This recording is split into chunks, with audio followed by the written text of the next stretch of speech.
રજસમાંથી સત્વમાં આવવા માટે શું કરવું જોઈએ? રજસમાંથી સત્વમાં આવવા માટે શું કરવું જોઈએ? રજસ જે છે એ ક્રિયા છે, કર્મ છે. રજસના મેં તમને કીધું છે 2 પ્રકાર છે. કે એક રજસ જે છે એ એવું છે કે વ્યક્તિ કર્મો કરે છે, ઘણી બધી એની ઈચ્છાઓ છે, ઘણી બધી મહત્વાકાંક્ષા છે, એ બધી ફૂલફિલ કરવી છે. પણ એ રજસનો પહેલો પ્રકાર એવો છે કે એને ખાલી પોતાની જ મહત્વાકાંક્ષા, પોતા માટે જ બધું કરવું છે. અને બીજું જે છે રજસનો પ્રકાર એવો છે કે ઘણા બધા કર્મો કરે છે, પરંતુ કોના માટે? તો કે સમાજ માટે કરે છે.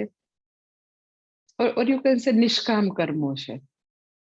તો એ જે છે એ છે રજસ, કે વ્યક્તિ ખૂબ જ બધા કર્મો કરે છે, પરંતુ તો કે લોક કલ્યાણના, લોકોના ભલા માટે છે.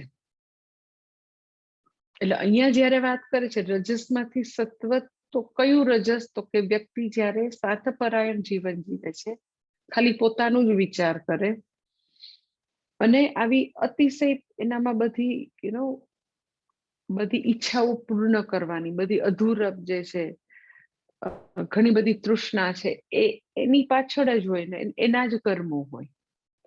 અને એમાંથી સત્વમાં એને આવવું છે, તો એના માટે અગેન એક જ જવાબ છે, દેટ ઇઝ કર્મયોગનું જીવન. કે ઘણા બધા કર્મો કરવા છે, ઘણી મહત્વાકાંક્ષા છે, તો એ બધા કર્મો હવે હું કોના માટે કરું? તો કે ઈશ્વર માટે. એટલે એમ કરતા કરતા એનું જે રજસ જે છે એમાંથી કર્મો કરશે, એટલે આપણને દેખીતી રીતે લાગે કે ખૂબ જ કર્મમાં પ્રવૃત્ત છે, પણ હવે એનું રૂપાંતરણ કર્મયોગના જીવનને અંતે, તો કે વ્યક્તિ ધીરે ધીરે સત્વ પ્રધાન થશે, અંતઃકરણ શુદ્ધ થશે. અને એવું શુદ્ધ અંતઃકરણ વાળી વ્યક્તિ, સત્વ પ્રધાન વ્યક્તિને તો કે જ્ઞાન એનામાં રહે કાયમ માટે. એ જે શ્રવણ કરે એ આચરણમાં લાવી શકે. એટલે વ્યક્તિને પોતે કરેલું શ્રવણ આચરણમાં લાવવું છે, તો બેઝિકલી સત્વ પ્રધાન અંતઃકરણ જોઈએ. જો રાજસિક છે, સ્વાર્થપરાયણ વ્યક્તિ છે, તો એને કરેલું શ્રવણ આચરણમાં રિફ્લેક્ટ નહીં થાય.